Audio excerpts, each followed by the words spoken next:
We know that Councilwoman McCray's legislation, which I was proud to support as Council President, will go into effect on July 1st, 2021, and build additional safeguards into this process. The Councilwoman's bill will refer owner occupied land from the tax source for older adults, people receiving federal disability benefits, and households with a combined income less than $40,000.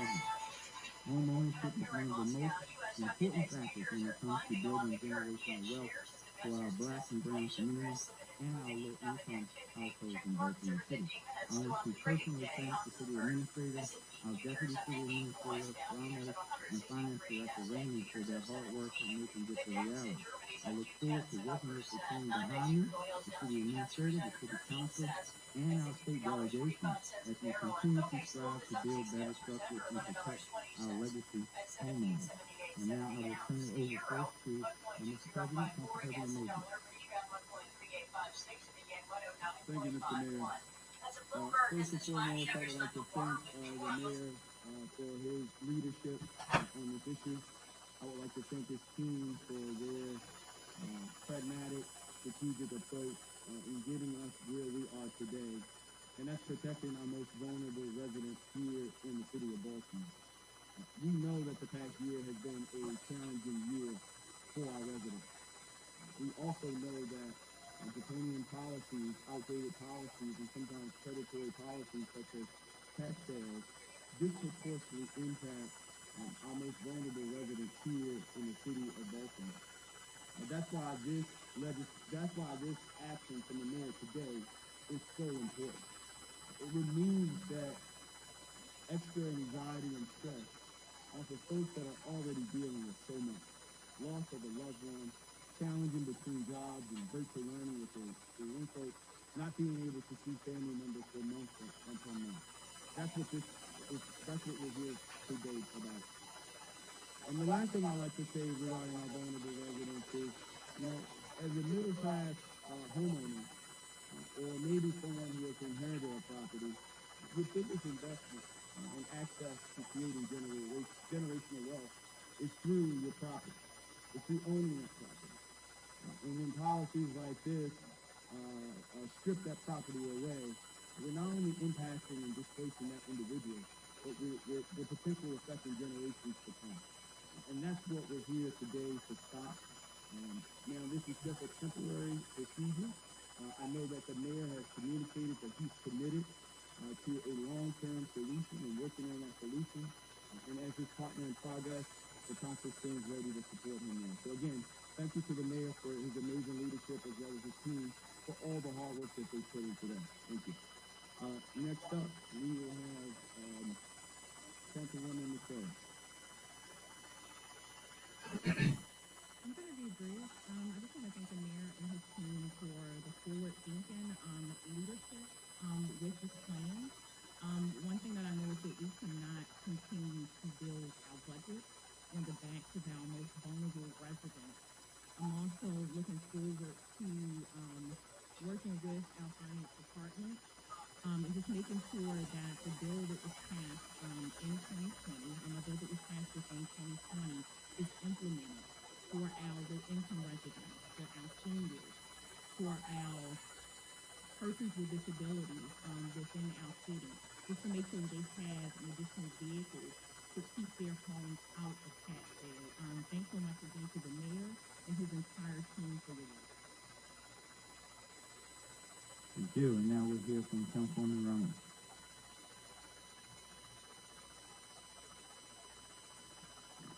Thank you, Mr. Mayor and team. I just want to talk a little bit about the last few weeks. We have witnessed heroic efforts to help homeowners save their homes from predatory tax sales. Advocates from Fight Blight Baltimore, Maryland Volunteer Lawyer Service, Pro Bono Resource Center, volunteers in my district and my office, and so many others have helped many homeowners through this process, trying to address accounting issues, applying for the homeowner tax credit, and reminding people of the deadline from people who didn't get notices. I myself knocked on about 100 doors in my district to try to find people and help people who are in tax sales. My constituents and residents across the city donated to the Better Waverly. All of these folks believe strongly that the way we can collect taxes in Maryland and in Baltimore is predatory, and they work very hard to save people's homes. Together, over $80,000 was raised to help residents avoid tax sale this year, which helped 62 homeowners. The Pro Bono Resource Center, MDLS, and others helped many through accounting issues, while our office helped solve an additional 35 residents' accounting issues. I am certain that my council colleagues also resolved countless accounting issues and help people avoid taxes. I want to thank Director Raymond and his team for answering every email, answering every question, and being flexible with our requests. Thank you, sir. Let me tell you about the homeowners we met. I met a great-grandmother caring for her great-grandkids who did not remember to pay her taxes or to apply for the homeowner's tax credit. She's 90. She didn't have to apply for the homeowner's tax credit every year. And that is something, a change at the state level that we need to make. I met a family who inherited and now live in their grandfather's home, who don't have a mortgage, but could not manage the tax burden because of a COVID hardship that they experienced. I met homeowners who have to choose between paying their citations and paying for the work that needs to be done to fix the home which caused the citation. And I met residents who were stuck in a vacant building, who were stuck with a vacant building notice, but the previous builder and rehabber of that property didn't file a proper use and occupancy permit. I'm introducing legislation this evening to fix this problem. I can go on and on about the situations homeowners find themselves that land them into tax sales. I am really excited that the Scott administration has answered the call for change. And know the mayor has lost sleep over how many residents need to see. Probably as much as I have, I would imagine.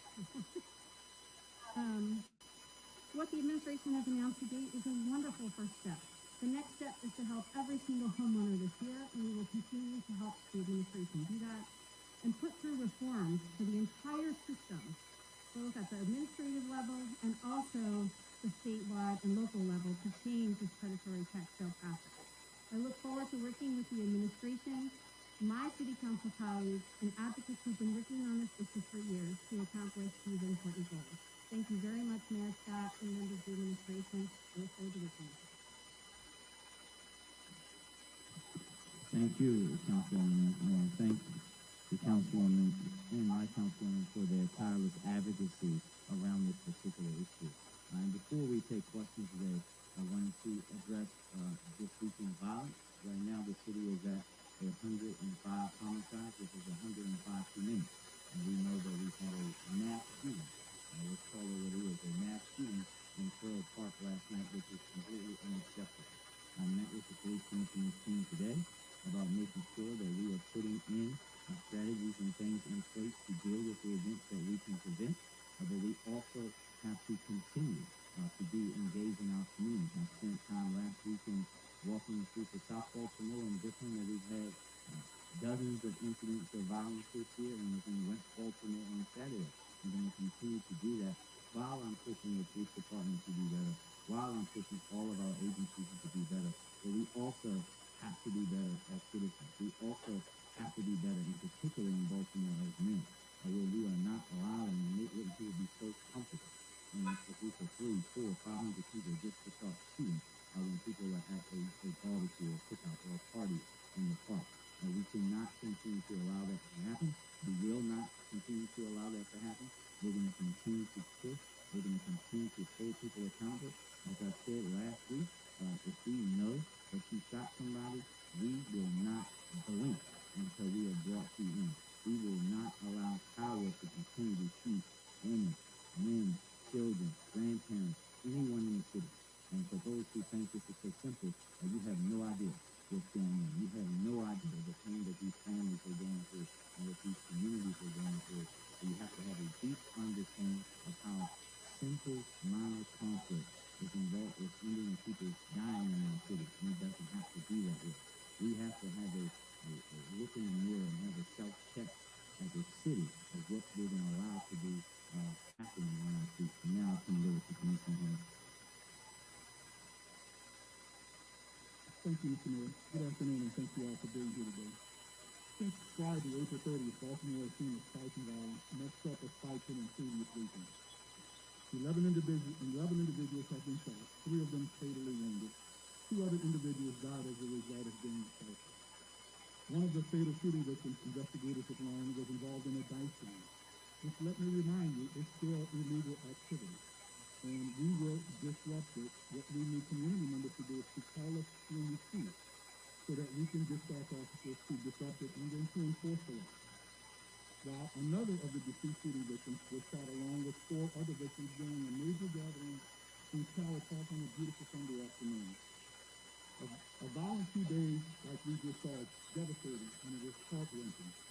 As always, our hearts and prayers go out to the families and friends of the victims, as well as the many people who unexpectedly had to witness such tragedy. Know that these suspects are no strangers to our community, community, nor are they strangers within such a to short the criminal time. justice system. And We we are have a asking robust for deployment strategy. any member of our community to help us solve these cases. Officers Any information within a about couple of any hours of these away and incidents, responded very you can quickly. call our homicide But as I detectives stated at many times in the past, the 410-396-2100, violence that we see false 2100. corrections Or you can remain anonymous by calling Metro Crime Stoppers at decide to pick up the 1-866-7 gun lockup. only to later use Together the gun we to can put an solve end to their this conflict violence. or And to let's enact remind you revenge that on someone large because of a events previous with live conflict. entertainment is still Just last week, prohibited we in the city. informed you of several And we arrests want to made make in sure major our cases. citizens know that Those arrests so that came these as a large result events don't of attract great investigation undesirable or people who support come from and cause homicide harm detectives. to them. And So you, please the let us community, know helps by if you providing plan to have pertinent these things so we information. can work with you To that point, our to detectives keep are you still safe. working Thank you, and at this time diligently I'll turn it back to over. solve these newest acts of violence and to bring those individuals. Thank you. to Question. responsibility.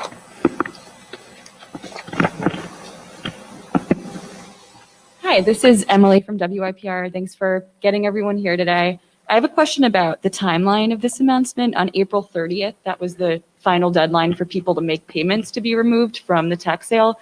So I just wonder why we announced the plan today after that deadline passed. Thank you. Director Raymond?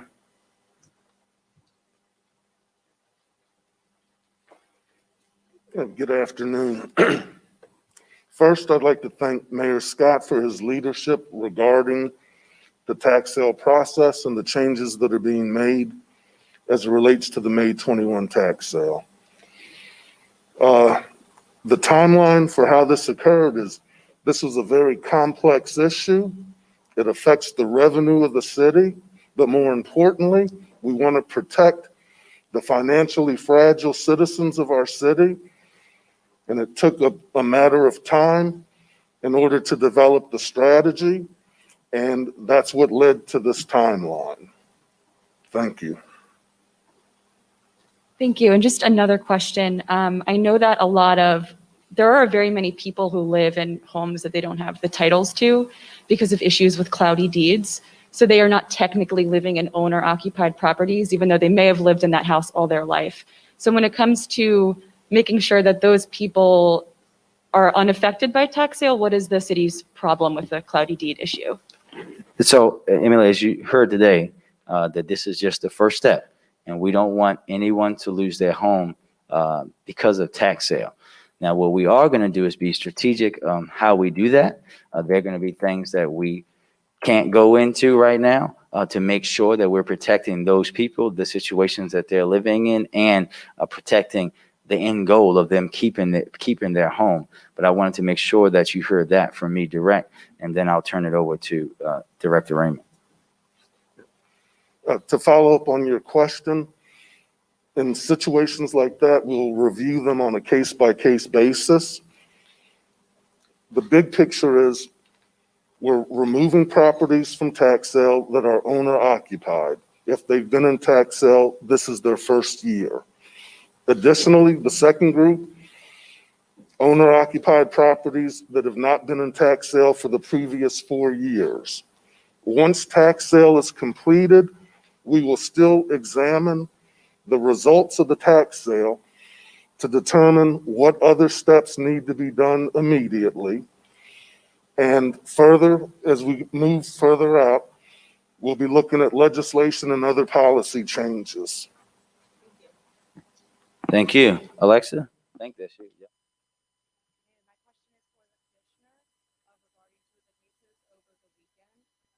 If you could clarify a narrative as to what's really led up to the Northwest Baltimore, that homicide, visiting from Israel. If you could clarify a narrative in both of those cases, what it's believed led up to those shootings. What it's believed led up to those shootings, and then what is the department doing in the immediate to address this violence? Thank you. Two great questions. In the Carroll Park shooting, what we know is that there was several hundred people out there, and at some point, there were young men driving or riding the dirt bikes and the slingshots through the city that arrived there. What we believe happened at this point is some type of argument ensued between somebody in that group with somebody in a different group, and one person began firing at the other group, causing 4 people to be shot. That's the information that we believe right now. Certainly, now it is about how we prevent that by making sure unpermitted events are not occurring and that people are working with us to secure the appropriate permits when the time comes to have those large gatherings with live entertainment. And working to make sure we can contain some of the dirt bikes when we learn about them, where they're going to be, and how to get them to disengage that behavior without getting into very dangerous vehicle pursuits. We're working on all of that with all of our other law enforcement partners. In the Northwest case, we believe right now that there's information to support that that was an attempted robbery that turned fatal.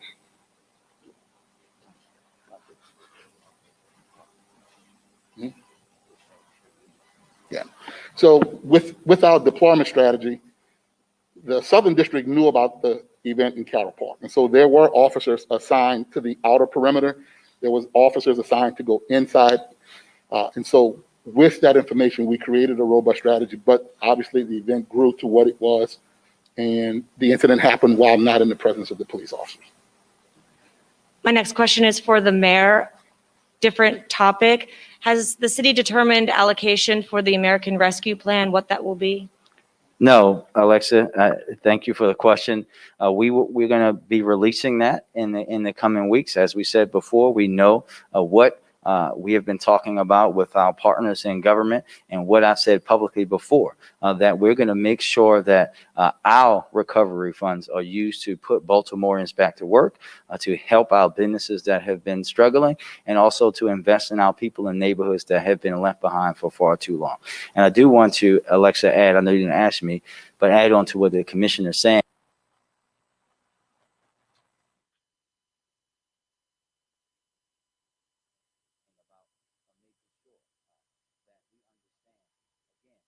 Minor conflicts in basically the presence of the police. We've seen it time and time again over the last weeks and months where the police are in the next block or they're right pulling up as the shooting happens. That tells us this level of violence is a little different, and that we have to be more engaged in every facet of our city government, which is what we are going to do. Thank you. Next.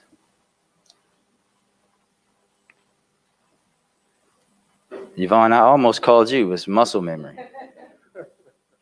This is a question for City Council President Nick Mosby, if I could quickly. I just had a question about the financial disclosure forms. Yeah. Your wife acknowledged the IRS tax lien, but yours does not. Can you explain the discrepancy? So this has been a topic that we've talked about for months. It's a topic that has been addressed. I was responsive to it, and we took care of it. Millions of Americans owe tax liens. We're here talking about liens as it relates to very vulnerable Baltimoreans potentially losing their homes. So I appreciate the question. I appreciate the interest. But again, we've talked about this. I'll refer to my counsel if there needs to be an update to a disclosure that I filed a week or two ago. There will be. But thank you for the question. Emily?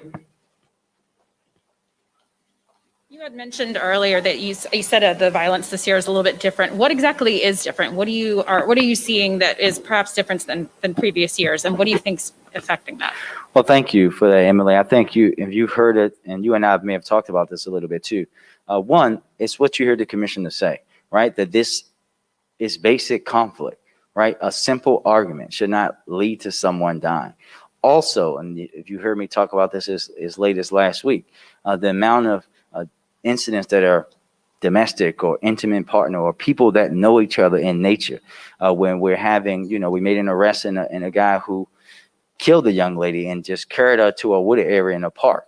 We have to understand how that's different. That's not a common thing, but it's also for those who like to make this into something that's so simple that there's a magic bullet for, that Baltimore has been looking for at least 37 years, that when you have people who are killing their girlfriends or shooting their girlfriends or shooting their ex-girlfriend's new boyfriend, that's something that we have to understand that it's a little different, but we have to tackle, especially when you have to let these folks know, as I say, you don't own her or her body. You don't own him or his body. Those people are allowed to live their lives without you and go on without you to be with someone else. And I think that we have to really uplift that, because there are people in Baltimore who go out to eat, who go to baseball games, who go to the club, who allow people to sleep in their house, who have shot their partner. And that's not okay. We can never accept that. I don't care if it's your baby boy. You have to make him man up for what he did. Thank you, everybody.